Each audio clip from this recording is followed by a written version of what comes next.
Hello?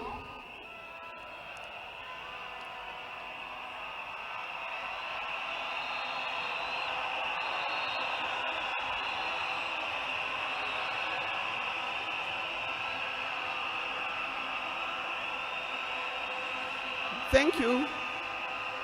Thank you. Thank you.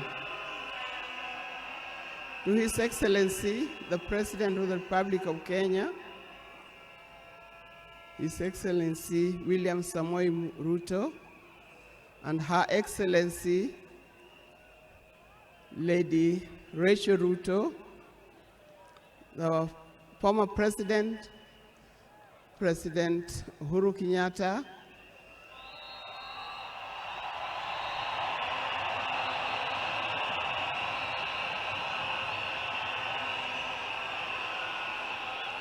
the visiting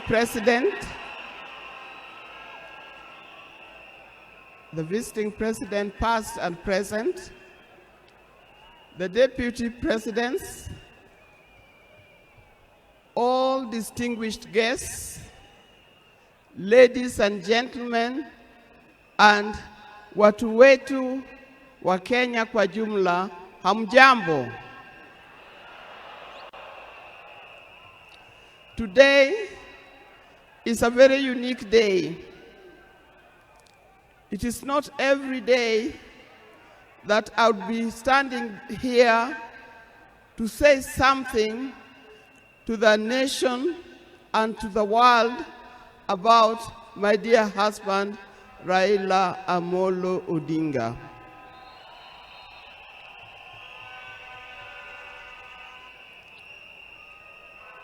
For those who don't know me, I've got a very long name. They call me Canon Dr. Idah Betty Odinga EST. Now, these names don't just come like that, but they are names that are given. I cannot forget the name that the public has given me called Min Pin.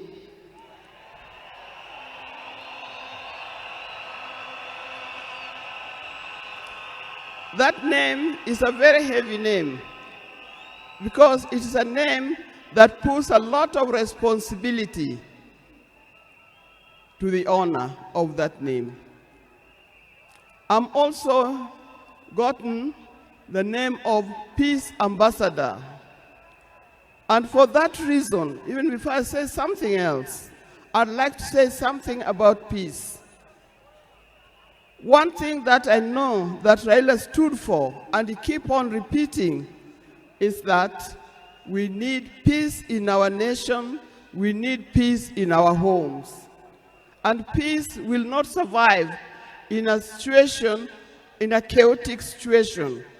For that reason, I appeal, today I appeal, let us mourn Raila in peace. I know you are all concerned, I know you are all mourning, you are sad about this, but let's keep peace so that the peace can prevail, not only here in the stadium, but also in the rest of the country. Coming to talk about my dear husband, Raila Amolo Odinga. I first met Raila way back in the early 70s, and we got married in 1973. For that reason, I've lived with this man for 52 years. Many of the people that I see or who are in this stadium could have easily be our children. No wonder you call him Baba. That name did not come from nowhere, but came from the experience and the life that he has lived with and relationship that he has had with some of these people. During our union, we were blessed by 4 children. First, we had the first child was called Fidel Castro Idah Odinga. When Fidel was born, I was a bit hesitant the way he gives the name. I said, why do you call him Fidel? Then he said he was a great admirer of Fidel Castro, and therefore he named his first child Fidel Castro Odinga. Later, we had the second child, Rosemary, and here again, Rose is the name of my mother, and Mary is the name of his mother. We combined the 2 names together, and we called the child Rosemary. It also has a meaning to us. When it came to the third one,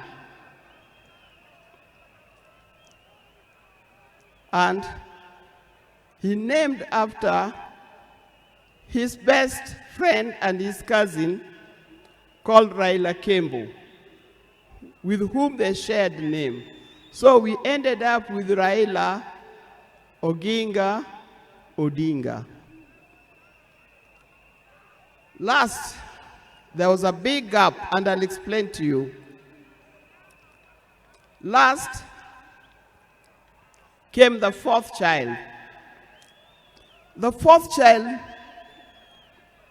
when I went to the hospital, and you know those mothers, you end up somewhere in labor ward.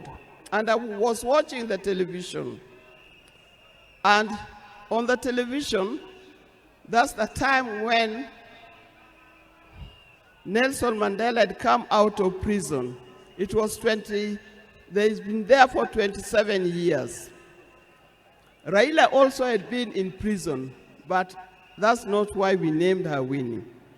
And I was watching the television.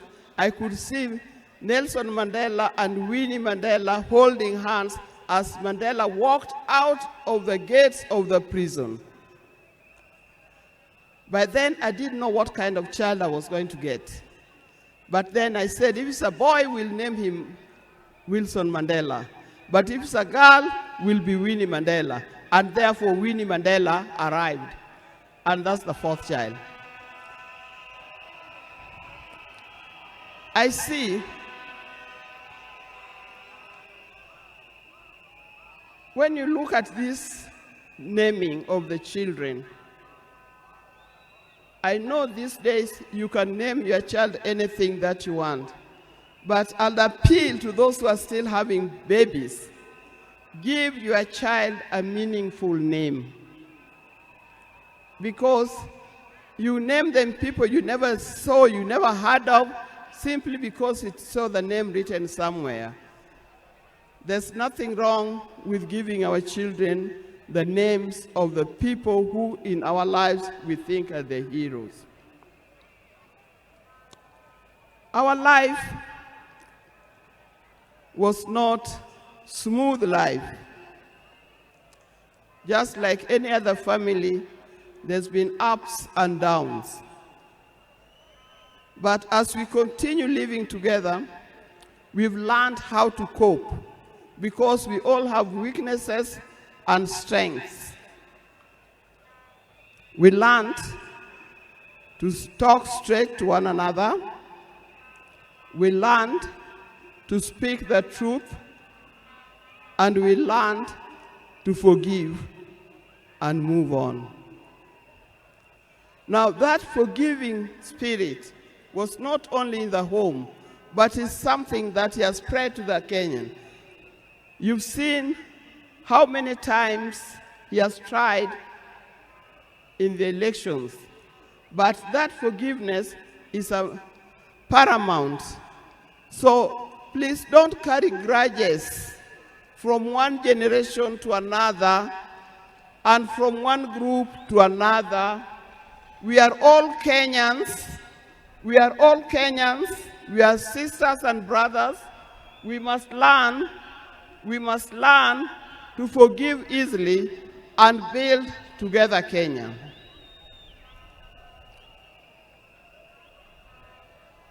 Towards the end, I'll not say everything. I would like to say everything, but time would not allow.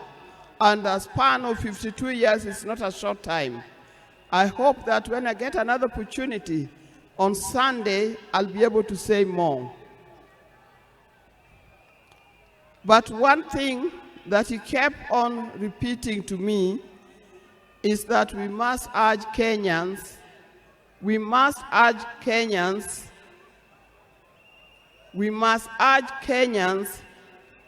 to live in peace. He kept on repeating that. We must repeat it to our Kenyans. We live in peace. Raila hated dishonesty. He hated dishonesty. He hated greed.